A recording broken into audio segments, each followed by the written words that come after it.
So we're told today to follow the science, and that's a sound investment. The question begs, though, is there a place for a convergence of science and faith issues? And if there is, can we somehow explain the supernatural from a scientific standpoint? Rather than the two being in conflict, should we today, as a culture, be trying to assimilate the two and use the best of science, but also lean heavily into our faith? And so today, as part one of Faith in Science, is going to cover the simple subject of prayer. Could prayer very well be the most supernatural, miraculous thing that we can be involved in every single day of our lives? So thank you for being here today, and let's dig in. Speaking of, let's go to the Lord.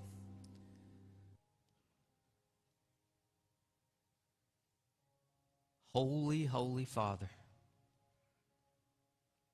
we come into this place, and many of us are somewhat distracted. There's so much going on. There's so much swirling around us. I pray in partnership with my brothers and sisters for places like Afghanistan, so deeply, deeply torn now, where women and children are going through unthinkable things. We pray for folks, some of whom we even know, in places like the Dominican Republic and Cuba and in Haiti, who continue to suffer through things that are natural or unnatural. God, we lift up this great nation. We acknowledge a certain degree of turmoil. We know there's a brokenness here that rests. We know that we live in a culture deeply divided. But God, because we are here, there is this element of belief in us that believes we are addressing the one who holds the keys to heaven and hell, who spoke the world into existence, who reigns sovereign right now over us, but also all the environment around us. And so, Lord, inspect me, know me, test me and my brothers and sisters, so that we will be able to focus on your truth and focus on your love well enough to leave this place better equipped to be agents of transformation for the gospel. So we give this time to you for your glory. We ask it in Jesus' name. Amen. Good morning, Summerville. Good to see you. Thank you, Eddie. Out there watching from home or wherever you may be, we're really excited that you're with us. My name is Randy, and I just ask you maybe participate as much as you can with us. Grab a Bible, turn on your device. There's monitors on while watching. They're for you. They just want to hear from you. They want to know how we can pray for you, how we can help you, how we can encourage you to take the next step. So just tune in to them if we can help you in any way. And here I've met several coming in even today that probably your first time here or second time here. So thank you so much. We are especially excited. We always have here what we call at the end of this little talk an altar call, and that's a chance for you to come and pray at the front with one of us or just by yourselves or with your family, but also make a very important decision that we can celebrate regarding where you are in your faith, whether it's to ask Jesus come into your life for the very first time or to kind of come back as a prodigal to him. We've all been there before. Or like, nope, I think God's urging me to get officially involved, to be a member somewhere, and this is where he has sent me. We'd love to do that.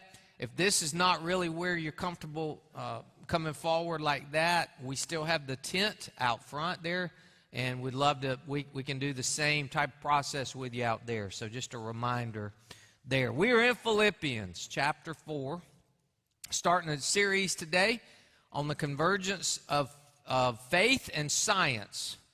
And so today we're going to deal with, as you see on your topic, on your little handout you got when you came in, a wide topic of miracles. We'll focus on prayer because I happen to believe that that's such a catalyst for miracles and the supernatural. Next week, Lord willing, we'll do creation. What does the world of science say about creation, and what does the Judeo-Christian view say, and how do they compare and how do they contrast? Then week 3, I hope, Sunday, for some reason I'm really fired up about it. It's going to be the science of archaeology. Have the finds from our history, especially in the Middle East, validated what we read in here, or is it conflicting with that? And either way, what are we going to do with all of that? How are we going to struggle with that tension? We do believe here, one of our core values is prayer changes everything. Not because of the exercise of prayer, but because of the one hearing our prayers. And because of the one who holds the power of all things and all authority in his or her reach this morning. And so with that, I don't want this to be a us versus them. There's been too much of that over the years where you got to pick a side. That's not what this series is about. This series is about, let's acknowledge we all benefit from the world of science and technology. There's some great things happening every single day in that. We're already on the receiving end of some new technology behind me. Have anybody noticed the screen? The new, pretty vivid and all like that. I also know some of you have not heard a word I've said because you're just like staring at the screen. I'm here, by the way, down here. But thank the Lord for those here who had the ability to get that going and to construct it and do all that over the last couple of weeks. And I think it's going to enhance our communication. But that's just an example. But here's my theology and here's my belief based on the Scripture. Science and the natural laws of the laws of science and nature all have limits, do they not? There are laws to science, there's laws to physics, there are laws to those things. I believe, though, that there is somebody who exceeds all those laws, and he's not bound by those laws. The law of gravity is a real thing. It's very predictable, isn't it? I drop this, and it's going to fall every single time. But I think God holds the power to come into that arena and say, I'm intervening this time, though. And God can do that because he is the creator of all things that we know, and all of those laws do not limit him. And so with that, that's what I want to put together today in a thing that we can take and use and live every single day. So thanks for having your Bible. There'll be a lot of other scripture I'll throw out there for you to jot down or look at. So keep your Bible open, if you will. And we'll just keep referring to that. I do believe that prayer exceeds all laws of science and nature. And so therefore, as said in the bumper, I believe it is the most miraculous thing in one single topic that we can ever engage, because it's such a catalyst of all the things that we would call supernatural. We do believe in the world here of the supernatural. If you're watching out there, we do believe in modern day miracles. We do believe that God is behind all of those things, and that also we happen to believe he's just not showing off. There is a deeper purpose behind every one of the miracles we read about or that we experience in the modern day.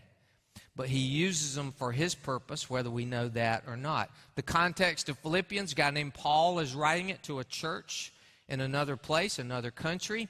The whole context, all we really need to know about his framework is, we're going to read verse 6 and 7, but in verse 5 before that, in his letter, he's basically telling them, look, I wish you'd just stop arguing over stuff that doesn't really matter. I hear about there's a couple of ladies that can't get along in the church, and it sounds a lot like modern day, doesn't it, in families. But he says, here's why we don't need to get bogged down in that. He says in verse 5, the Lord is near. I think he meant two things. I think he meant he's near if you have Christ in your life.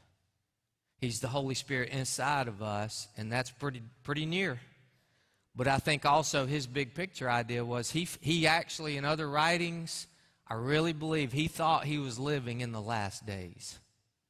I think he thought, before I die, there's a pretty good chance that Jesus is going to come back again.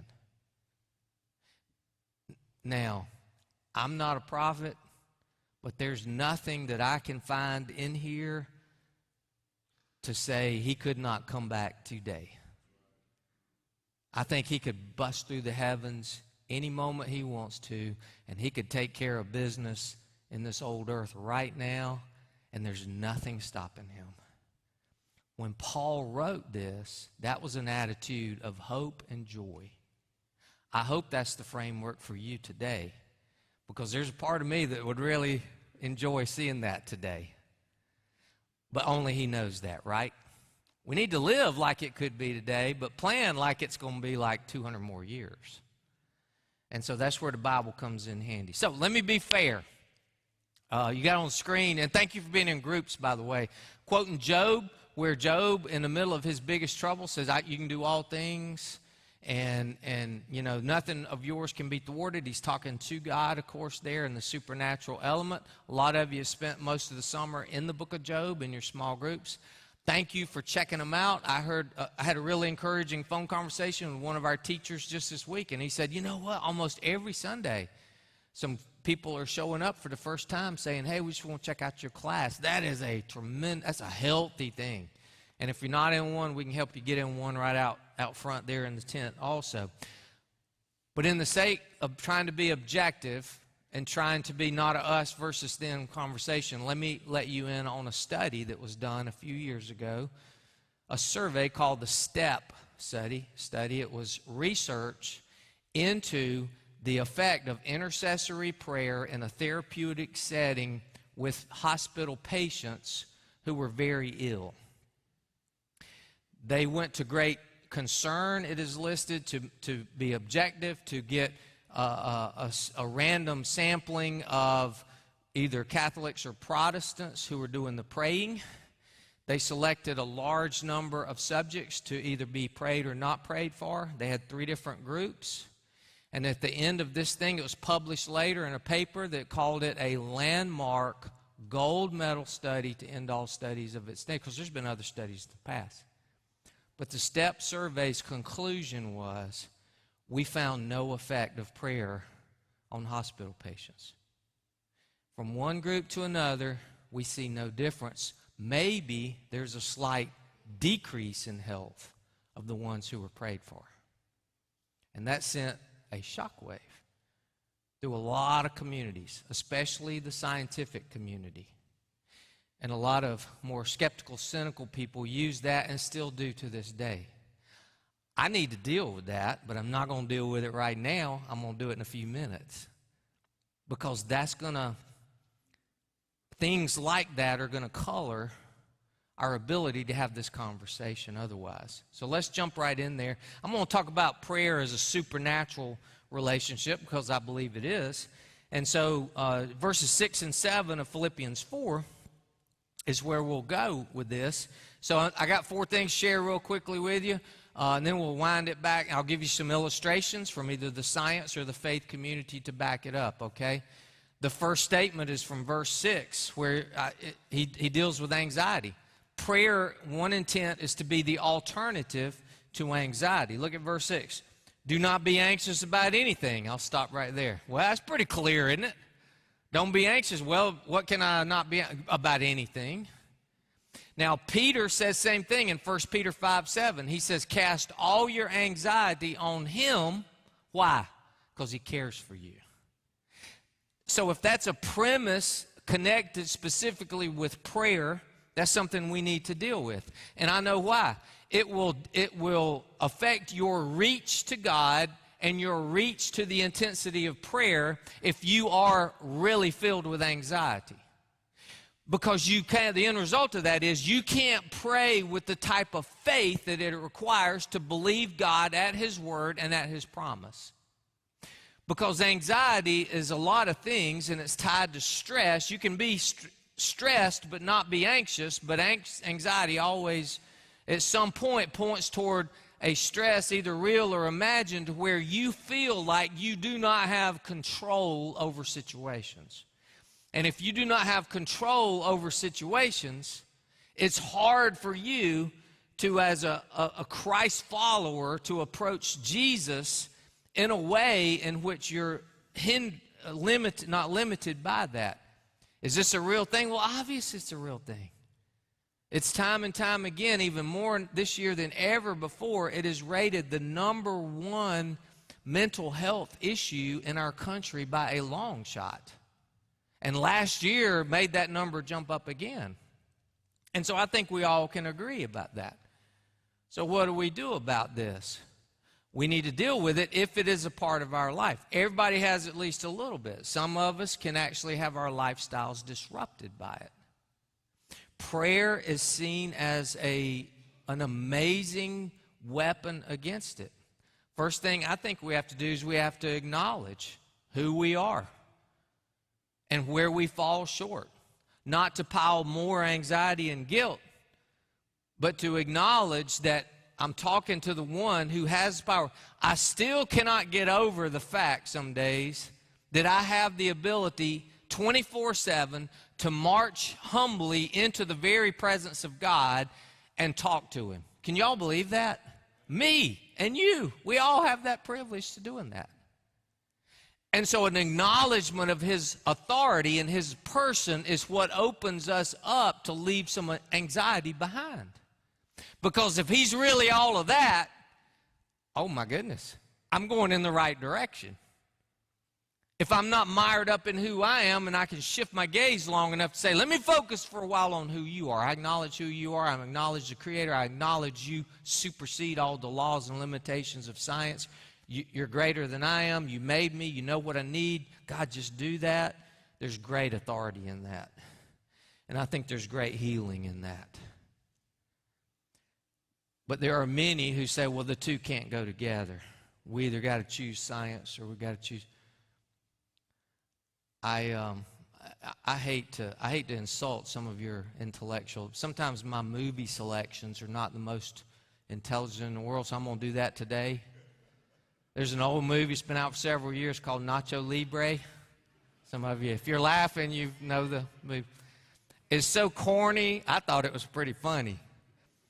But there's two wrestlers, and one wrestler says he's a man of faith, and his other guy's not, his partner's God. That bothers him because they're about to get beat to a pulp, and he wants to be right with God, you know. And so he keeps asking him, why aren't you a man of faith? And his partner says, I believe in science. I believe in science. He says that all the way through the movie. Now, this guy gives every impression he's never even read a book, let alone had one bone of scientific thought in his. And I thought, you know what? A lot of people I've heard say that, I would kind of sadly put in that same category. How much do you really know about the science? What we do a lot of times when we say, oh, I'm going to follow science and everything, what we're saying is, I'm going to follow the science that agrees with my worldview. And I'm going to ignore everything else because I want to believe this is true. That's not what we're talking about here. Because I really believe prayer is the most miraculous activity you'll ever be involved with. And I believe it exceeds every other natural law. So let's go to number 2. Same verse, verse 6. And it's basically this. Gratitude negates anxiety. You start with gratitude. How you know that? It's in the scripture. Look at verse 6. He says, in everything, by prayer and petition, with thanksgiving, present your requests to God. With thanksgiving.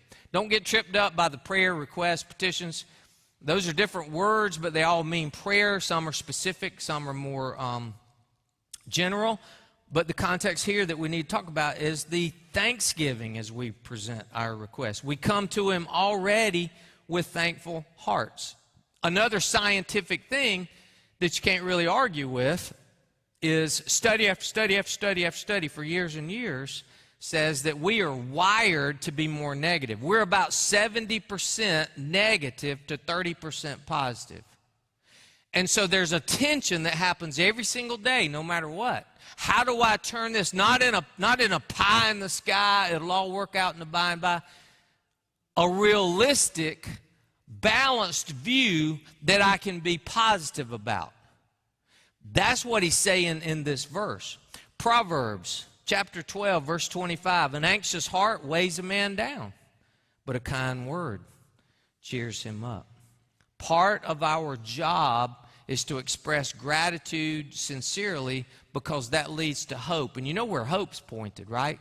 Hope is pointed toward the future. It may be terrible and it stinks right now, but my hope says I know the one who can turn this around, and I believe He will turn it around. That's not false positivism.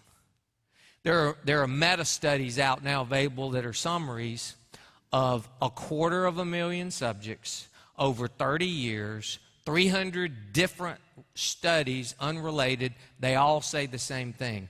Medical research substantiated by the studies say people who have a positive framework opposed to negative, they actually live longer. They have higher immunities to disease and sickness. They generally are more healthy. Their whole makeup and their outlook, which is positive, allows them physically and emotionally to be stronger. It's just, again, we can argue with that, but you're arguing from a level of ignorance because every study supports that. I'm saying the convergence of the two says we know why that is now, don't we? It's God Almighty. And He's just saying, man, if you come to me with a positive framework and you really believe, that's what faith is. It's saying, I believe your promises, hadn't happened yet, but I know because you said it, it's going to happen. All I got to do is hang on till it does happen. And if I go down and it's never happened, guess what? It's going to happen over in eternity. And everything will be straightened out. So there's a lot to be positive about. And studies even support that. So what are we going to do about number 2 here with negating? Is that my advice, what I have most weeks, one of the things that is taught here in the Scripture is get with a group. Get some support. We all are created to be social animals. I think we learned from 2020 that isolation is a killer, isn't it? Isolation will get you. And so if we continue to resist that, then we have no accountability. And if we have no accountability, there's nobody to correct our attitude. And if there's nobody really to correct our attitude, we'll just continue to kind of wander around at the whim of however our emotional makeup is fluxing that day. I loved the song, I loved all 3 of them, but one of them we just sang was, part of the refrain is, all my life you have been faithful. All my life you have been so, so good. There's another song we've done here, I think it's Elevation, where it says, do it again. I've seen you do it again. That's what we're talking about. I've seen you do this once. We're in a bad place now, but I happen to believe you're going to do it again. And it is a positive, same thing, faithful message. Not because we're so good, but because He is faithful. We have every reason in the world to believe that. And so, back to my original premise. I love reading a little bit of science. I love hearing about the new things and new discoveries that are coming out and new technology. But there is one who is miraculous over that, and He supersedes those laws. And so, therefore, connecting with Him in prayer goes beyond, it exceeds the laws of nature and science. So, number 3, right? We got all about anxiety and gratitude to fight it. Number 3 says the outward impact we all want to make is limited or dependent on the inner transformation. Look at verse 7. And the peace of God which transcends all understanding, now this is the part, will guard your hearts and your minds in Christ Jesus. Guard, that word in original language meant a fortress, a garrison. It's where people used to run into if they felt unsafe. They'd run into that place and stay there with their families. And he's saying this peace of God actually is some equipment that we all need to be able to exist in an uncertain, at times unsafe environment, and to know and to be at complete peace, which I'll talk about in a minute. But the outward influence that we all hope to have on people, is why he leaves us around here, is dependent on how strong we are on the inner person. And so we got to talk a little bit about that word transformation. What does that word mean? Well, there's some other scripture. Thanks for having your Bible out. Go back to your left, Romans 12:2. Romans 12:2. Same writer, same author. Some of you know this one by heart. In Romans 12:2, Paul says, do not conform any longer to the pattern of this world. That means Don't just go through a checklist of religiosity. That doesn't do you any good. It does not change your soul. That's like saying, here are the laws, our company has these policies, and this is going to change everybody's heart. No, it doesn't. It just tells you where the boundaries are. But be transformed by the renewing of your mind.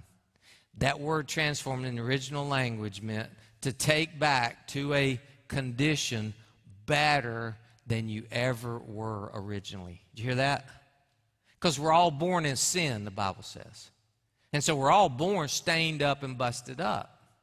He says transformation through Jesus Christ will take you a step back even prior to that, where you're better on the inside than you were on your best day when you were born.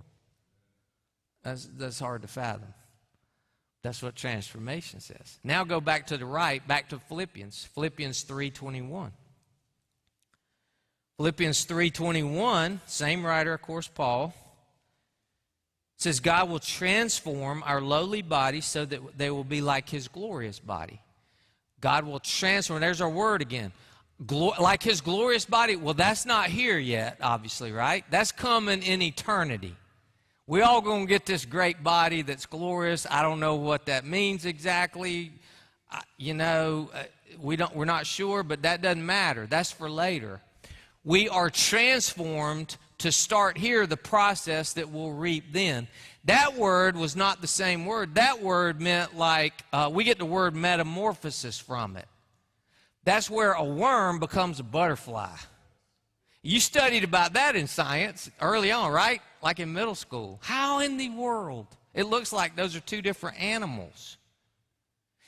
And that's our hope too. On the inside, our spirit should be completely a different breed than back when. And I've heard, and I've said it myself, and y'all probably said it, man, if you'd have known me back in 1995, that isn't even the same guy there. Have you ever said that? That's a good thing. And sometimes it's good to go back there and review the video, isn't it? Not to load us up with guilt, but to remind us, oh, he is in charge of my life. Good night. Would you want to go back there? Oh, no. But sometimes we need to say that I don't even, I'm embarrassed, and I still feel like I need to apologize for who I was back there. But by the grace of God, praise the Lord, that's not who I am now. I'm not glorious yet, but I'm working on it through the grace of God. I'm trying to be transformed every day. So how do we do that? We got to do back to the self-examination. Remember, inner drives the outer. Inner transformation drives outer results. So we got to do an honest look sometimes. And sometimes we got to ask God the question of, so what's my condition today? Kenny Rogers, a long time ago, wrote a song. Remember that? I'm just dropping by to see what condition my condition is in. Remember that one? I thought it was a bad song then, and obviously none of y'all really heard it. But it fits the lyrics-wise. I'm just dropping in to see what... Not too long ago, I was coming into our office during the week, and we have the preschool, and they do a great job, our weekday preschool. And there was a little group that had been out on the playground. They were coming in, single file line. Everybody was quiet like they were supposed to be and orderly. And the teacher was standing there holding the door open for them, and they're all filing by. And this little boy, as he comes by, he looks up at his teacher and he says, "How am I doing today?" Some of you are looking down because that's probably my son right there. And I think that's what the attitude we need to have on pretty much a daily basis with God. Where we look up and say, how am I doing today? I think I'm doing pretty good, but you know that better than me. Because I can fool myself in a heartbeat. Remember, I'm not talking about playing religion. If Jesus said anything really clearly, he said that. He used parables, he used stories, he used events. He told a story about two guys going into church in his day. One was a Pharisee. He was like top of the org chart. He was like a combination legal attorney and a biblical scholar. He sits down front and he prays so everybody can see him, and he prays out loud, God, thank you. I'm not like like those guys in the back of the room. I'm so glad I'm more righteous than they are. This guy in the back of the room was a publican. He was pretty much social outcast. His job pretty much eliminated anybody from calling him righteous. He's in the back of the room because he knows he's not welcome at the front of the room. He's in the back of the room and he's praying too, but his prayer is, God, forgive me, a sinner. And Jesus said, guess who walked out of church that day justified? The guy in the back. There's no room for the arrogant, I've got it all figured out, I'm waiting on all of you to get there. Because the same guy that wrote all this we've been studying said, you know what? If we got a ranking up of the worst sinners, you know where I would rank? You know this, right? Top, I'd be number one. I'm the chief. And I think he was like one of the super Christians. Jesus experienced another thing where he walked into shortly, he did it twice, but the last time was shortly before he's crucified. He walks into church on a Monday, and by the time he walked out the other side of that church, there was damage everywhere. He's upsetting tables. He's running people out of the church. There's cages clanking to the floor. There's money going everywhere. It is bedlam. People are scurrying around. And his words, remember his words were? This is a house of prayer. Used to be, but you've turned it into a den of thieves. Here's my take in a general sense of that. If you're using church to profit, I'm not talking about just financially. If you're using church to profit in your personal life, and that's where it ends, and you're thinking, if I do this, and I do this, and I require this, and I do all that, then I am a holy, righteous guy. I deserve to be on the front thanking the Lord I'm not like Sam in the back. You've already lost. There's no place for that. The one who made church himself does not welcome you. He says, stay at home. But if you figured out by now this is the place where the busted, broken people need to be, not that we celebrate that, but that we have hope that we can be healed. So if that categorizes you watching out there, guess what? You're in good company, because that's what all of us. And if you're a first timer here today, these are some of my favorite people in the whole world, but I got to tell you, we're all pretty busted up. I'm broken. I'm leading the way probably. But we're trying to do better. Not on our own steam, though, because we can't. We got no equipment to do that. So this is where prayer becomes the most miraculous, supernatural thing that we will do. And it exceeds any other natural or scientific laws. Last point, after the inward's got to drive the outward, peace. He mentions it in verse 7, peace transcends even our human understanding. Peace of God, he calls it. 1 Thessalonians 3, he says the same thing. He says that God will give you peace for every occasion. Every occasion. Now, how does that work? It's alien peace. By that I mean it's not in me. It's not in you. It comes from somewhere else. And God gives it to us through Jesus' blood and atonement. And when I possess it, though, I can't always rationally explain it away, but I sure am glad I have it. Because the longer I live, the more I realize the vast majority of the world is desperately looking for peace. And the vast majority of the world is looking for it in the wrong places. And they keep coming into dead ends.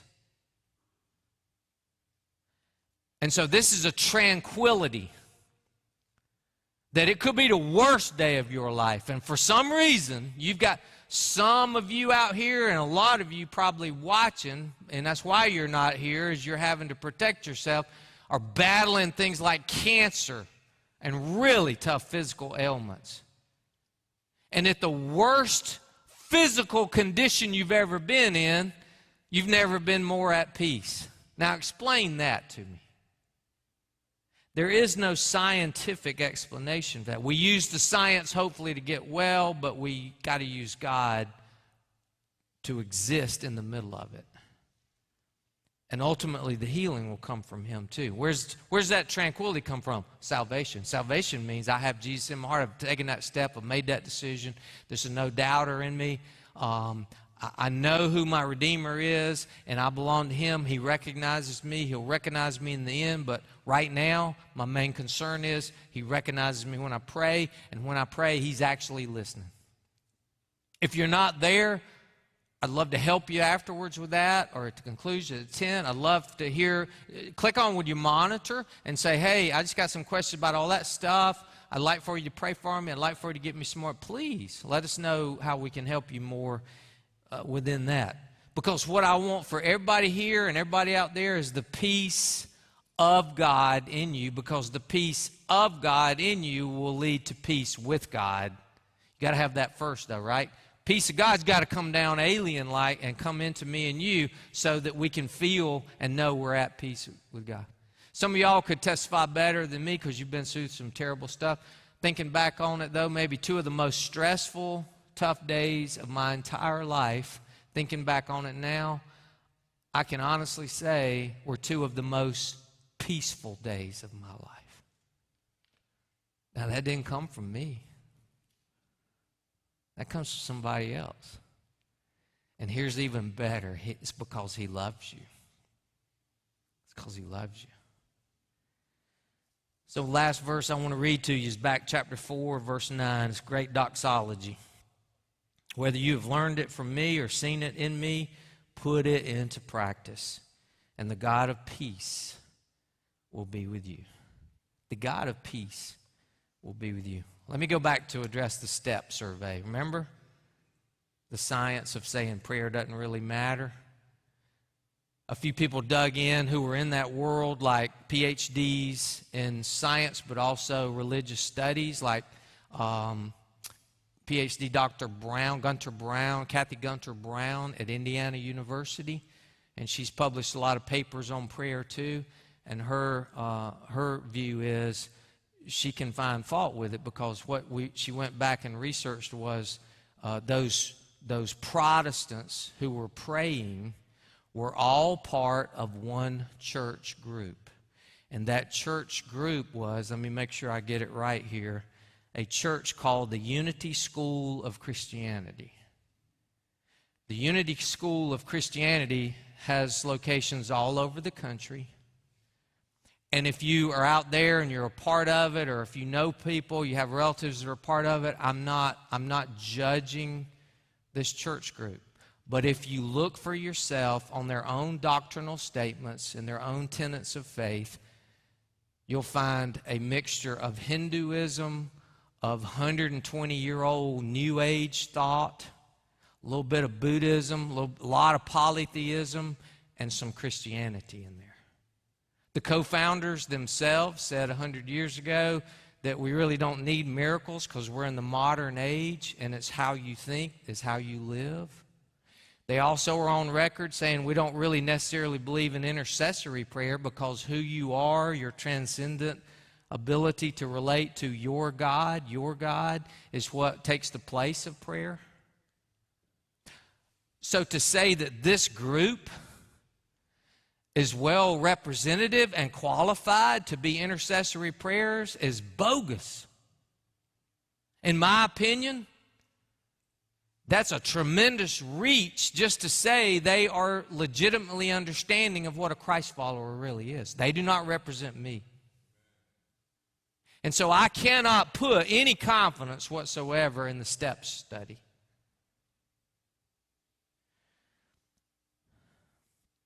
I'd rather tell you an anecdotal story, not based on fact. It's one man's experience, but I got to tell you this. I put a lot of respect and a lot of authority in the source, and he was there. So can I close with a quick story? I'm going to do it anyway, whether you say this or this. Several years ago, a baby's born into a real poverty situation, inner city Detroit. He grows up going through the public schools, finds out, I compared to my other students, I'm pretty smart, and I actually like going to school. I like learning. He did well in school. He gets to his senior year in high school, and he finished third in his class. So he decides, maybe if I take the SAT, I might be qualified to go on to college. Took the SAT and killed it. He tore up the SAT. So now it's like, hey, I could get into a school here. He only had the money to pay the entrance application fee at one school. Back then it was only $10. He had enough money to apply one place. He put all his eggs in a basket at Yale University. They accepted him on a full scholarship. He goes and declares pre-med. He's like killing it first semester at Yale. He thinks he's on top of the world. Then he gets to the finals and he realizes, boy, I am struggling in one subject, and it's chemistry. For some reason, chemistry was tripping him up, and it was like, you better ace the chemistry exam or you might not be able to stay in this major. So he is studying. Night before the exam, he starts praying because he's a Christ follower. He says, Lord, all I have ever wanted to do is practice medicine. If you have another plan for my life, you better show it to me because I sure can't see it. And I need some of your supernatural help for tomorrow, I'm afraid. And so then he goes back to studying, but then he's not studying anymore because he falls asleep. And he sleeps all night. And so now he's really panic-stricken the next morning as he walks to take this exam. But on the way to take the exam, he remembers this strange dream that he had while he's sleeping. He's sitting in a classroom. There's a big old blackboard in front of him, and there's this anonymous figure who is writing one chemistry equation after another. Just bang, bang, bang, bang like that. He goes in to take the exam. He gets his booklet. He opens it up. The first chemistry equation on his exam was in the dream. He knocks it out. He turns over. The second chemistry equation is the dream. Every equation he saw on that piece of paper was in the dream. He aced the exam. He went on and graduated with his degree. He went on to do his residency. He became, at 33, the youngest head of a department of pediatric neuroscience at Johns Hopkins Research Hospital. He performed the first successful surgery on twins born connected through the brain cavity. They both lived. He performed the first fetal surgery of neuroscience on a fetus, and it was a successful surgery. That's just a few of his accomplishments professionally. In 2014, he was named one of the 10 most influential men in the whole country. His name, you might have heard of him, Ben Carson. And he is the author of this story. And so throughout his whole distinguished career and high-impact life, he has repeatedly said, if it wasn't for a miraculous, supernatural God responding to a scared 18-year-old that night in that dorm room, I would not be here. And this world would not be as advanced as it would be in the field of medical science. Prayer exceeds the boundaries of science and nature. And if you're not sure where you are, today's a great day to settle it. So I got one more question as our group comes up to lead us in this song. And it's simply this: where's your life going? Where's your life going today? If you had to be honest and you just had to shrug your shoulders like I have no clue, maybe this is the time and maybe this is the place for you to start asking a dangerous question. Because there's a lot riding, and there's people around you that have a lot riding. and to be in that level of uncertainty will continue to confuse and to defeat you until you can engage and know you have with the one who created you. So can we all stand and let me pray for you right quick? If you're out there, I'd love to pray for you right now too. If you'll just pray along this simple prayer silently and then see us at the tent or down front or click in with your monitor, please do that. Jesus, I hereby today, I'm going to choose to believe you. I'm going to choose to believe that you have the answer to every worldly question. I'm going to choose to know and to accept and believe that I am a broken sinner and that you can forgive me through your atonement on the cross. And I ask you, as I turn away from that, to please forgive me of all my sins. Jesus, please come into my life.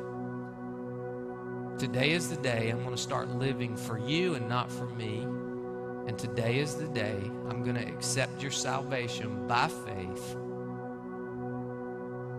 And I'm going to live a life that is in accordance with what you have called me to do starting today. Amen.